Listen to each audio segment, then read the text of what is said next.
This Russian invasion and occupation of Ukraine has been going on for almost a week at this point, and it's been terrible. Um, the reason and similar to why I've been against other wars that go on in other places around the world, like Libya, Iraq, Syria, Afghanistan, Yemen. It's the same why I am I'm against this war that's happening right now in Ukraine because I think war is just the most barbaric thing, the most barbaric action that has ever existed on this planet in the human race. I think it's just a bunch of unnecessary killing and people who feel the brunt of it, who deal with the worst suffering. It's usually regular poor people, people who have absolutely no say in whether or not a country goes to war. But they're usually the ones who are impacted the worst.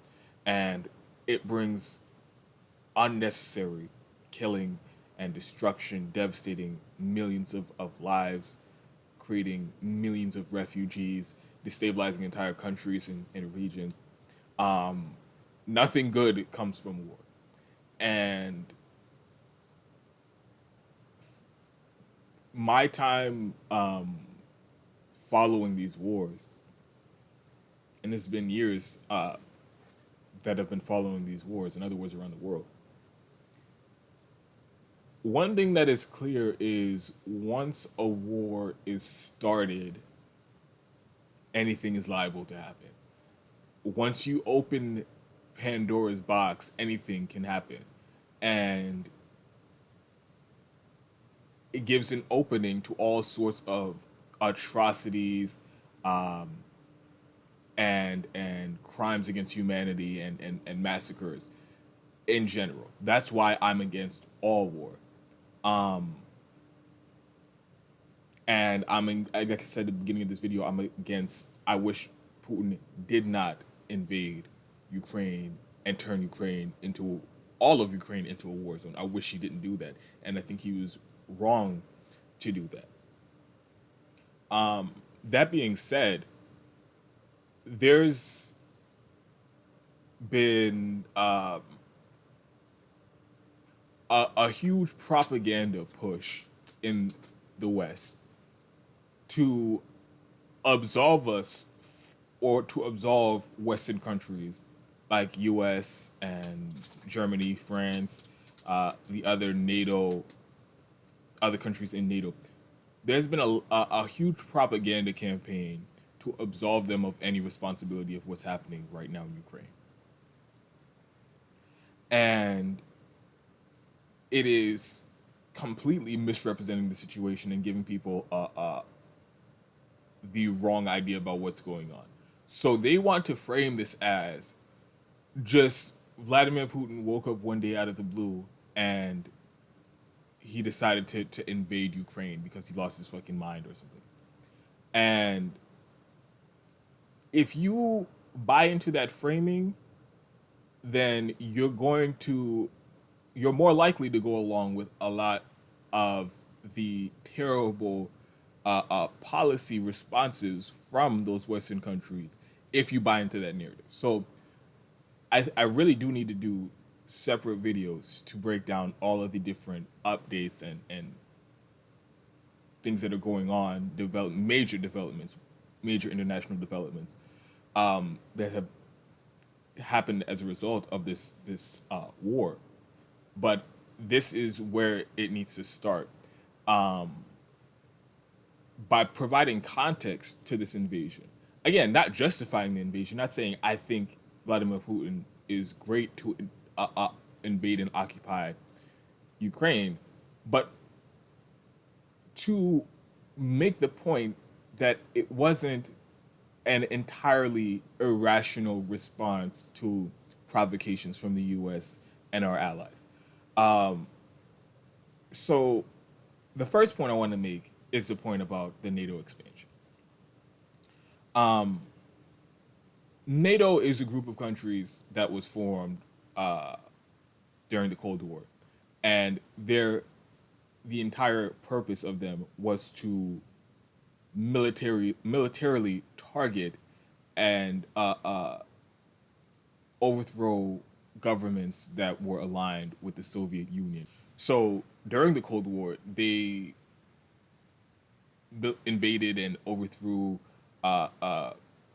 many communist and socialist governments around the world because something, oh, we can't allow any allies of the Soviet Union. So NATO from its inception has been an offensive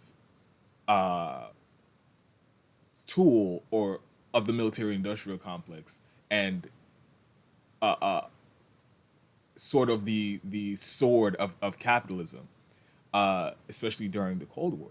But after the Cold War ended, there were plenty of multiple agreements between what was now Russia after the Soviet Union broke up and Western countries and NATO that they would not expand and move closer to what was now Russia.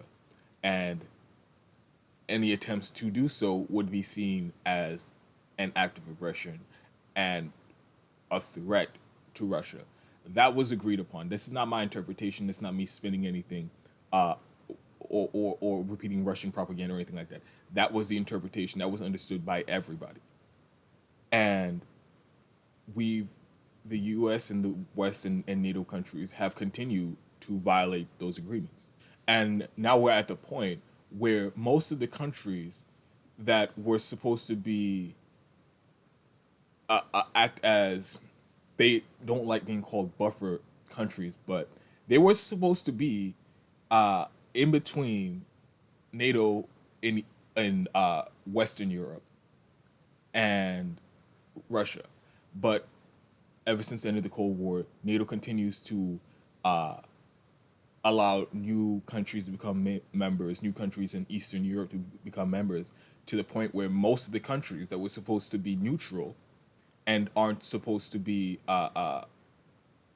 siding with or becoming allies, militarily allies with NATO, they've joined NATO, to the point where now Ukraine, which is right on the border of Russia and not that far from Russia's capital, they're they keep, for years they've tried to float the idea of Ukraine becoming a member of NATO. And this was such an issue in recent years that they made a whole new agreement, a diplomatic agreement, to, after tensions, this raised tensions in the region again. They made a whole new diplomatic agreement, the Minsk Accords, where they yet again agreed Ukraine would never become a NATO member state, and this was after the coup that the U.S. did in Ukraine, which is something that I'm gonna get to later on. And there were other parts of this agreement that were not fulfilled and were violated by the U.S. and NATO countries. So here we are, 2022, and now this is, like I said earlier, this has been widely accepted that not only further NATO expansion, but particularly NATO accepting Ukraine into NATO, that would provoke some type of military reaction from Russia. And here we are in 2022. They continue to expand NATO. They were trying to do it right on Russia's border in Ukraine. And so what everybody predicted would happen in such a situation ended up happening, and Russia invaded Ukraine. So again, it's not like some madman woke up out of his sleep one day and ordered his military to invade Ukraine because he's Hitler and he's like he wanted to world domination or something like that. That In context, that does not seem like what happened. It seems like what he did was his calculation of how to best protect and defend his country and his power, his personal power. Because that's not a small thing. This NATO expansion is not a small thing. And I've seen a lot of people, even people calling themselves imperialists, lefties on YouTube, acting as if, oh, this is a small thing. I've seen Kyle Klinsky talking about, and he's been king of shit takes on this entire thing. I seen him come out and talk about, oh well, NATO expansion isn't really why Putin's doing this, and he lists some things of how the U.S. and Ukraine said like a week ago or something like that they weren't going to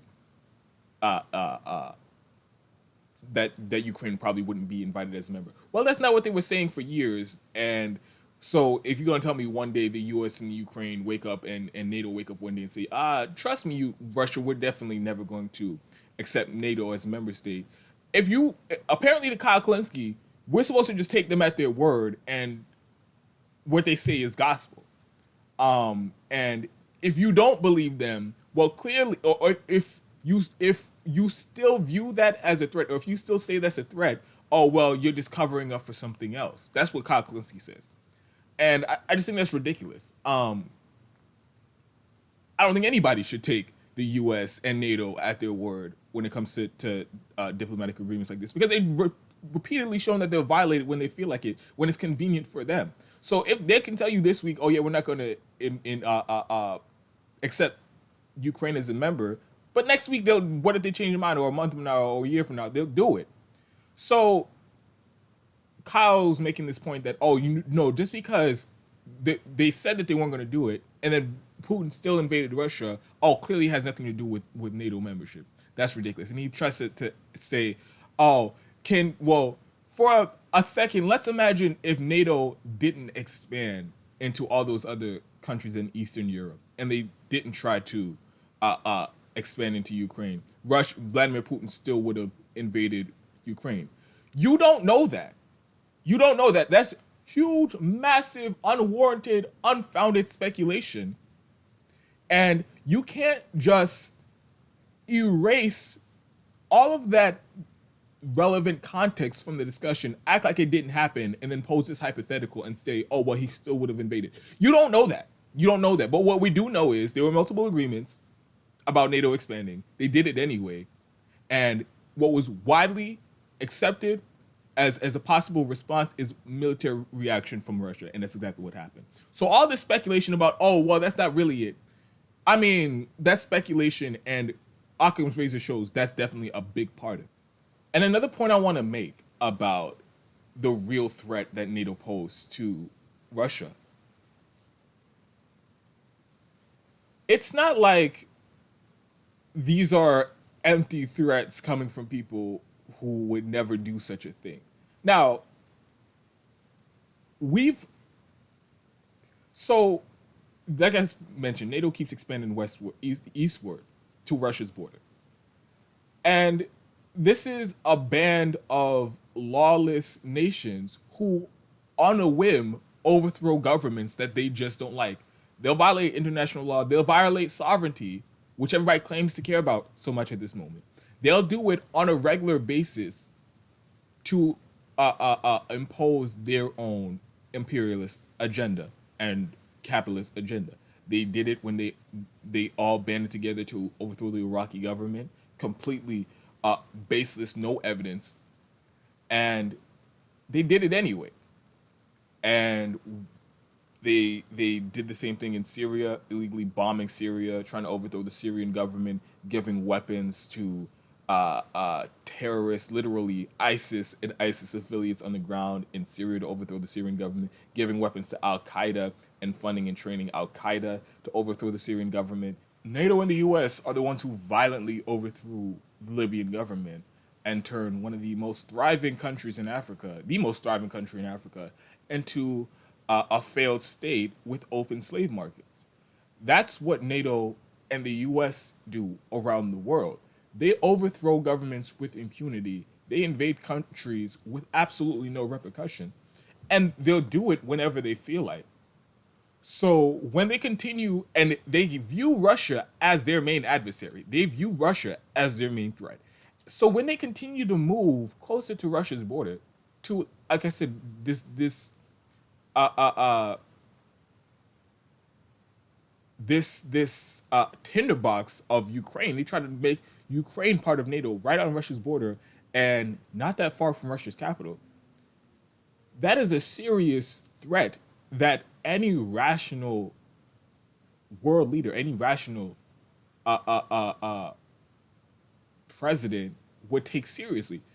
These people, known for overthrowing governments, who have a target on your head, are moving NATO, which means NATO military bases with U.S. troops, German troops, Italian troops, French, and all their weaponry and all their arsenal into this country again, even closer than they've ever been before. That's a serious threat. So it could be it's not an completely unreasonable and irrational calculation to make that hey, either I can let them make Ukraine a NATO state, let them move the military bases right up to my border, and just cross my fingers that they won't ever get the idea in their head to try to invade and Novia spitting all over the place, that they won't try to invade and overthrow my government. You can do that, or like I said, I don't agree with this, and I wish he didn't do it for the reason I stated earlier about turning the country into a war zone. Or you can make a calculation and decide that it's a calculated risk. It'd be less of a risk to just take over Ukraine, occupy Ukraine, and make sure that they can't get that close to your country. That's and at least um, provide some pushback to the NATO expansion to so that they don't get the idea in their head that they can continue to antagonize with no consequences. That again, I don't agree with it for the reasons I said before. But that's a rational calculation to make in this situation. But that's not the only reason. There are many other reasons that deserve entire videos. But for the purpose of the segment, I'm gonna try to give you a quick explanation. The fighting with in the Donbas. So there's a part of Ukraine that is, first of all, Ukraine. There's a large portion of the country that's Russian, ethnically Russian. I think a third of the country speak Russian as their native language, and like 66% of the country speak Russian in general. So, and a lot of people, especially in eastern Ukraine, identify as Russian. So there's this area in eastern Ukraine known as the Donbas and other regions where separatists after the coup, and I guess I should give explanation because this is another this bolsters the real legitimate threats about the NATO expansion, and it also explains the fighting in the Donbas. So 2014, the U.S. did a coup in Ukraine. Throughout the government that was more Russia, that was more aligned with Russia, or at the very least neutral between the West and Russia, and they wanted to install basically a puppet government to do whatever the Western countries and NATO tell them to do. That's what they did. There's a recording of people in the U.S. Literally deciding who the next president was going to be. So they did the coup. Some people in Ukraine did not want to submit to this coup government. So there were separatists, some of them in Crimea, some of them in eastern Ukraine, in Donbas. And since then, they've basically been in civil war. And another relevant part of the discussion, the people who we were backing to do the coup, as always, far right wing extremists, in this case, literal neo Nazis. So there's a sizable faction of the Ukrainian military and government that are neo Nazis. And that's who we backed, the far right faction, to do that coup. Like I said, people in Ukraine did not want to submit to their control, so they retaliated, and there's been civil war. And so many of the people in eastern Ukraine who align with Russia identify as ethnically Russian. They wanted to be their own state, or that's what the claim is. And Russia has been providing them military support this entire time, weapons and things like that. And the U.S. has been providing weapons under the Trump administration. They were providing weapons to the neo Nazis that were fighting the separatists in the Donbas who wanted their independence from Ukraine. And so before the invasion, the full invasion of Ukraine, Russia recognized the Donbas as their own independent state, and he said that he moved troops in.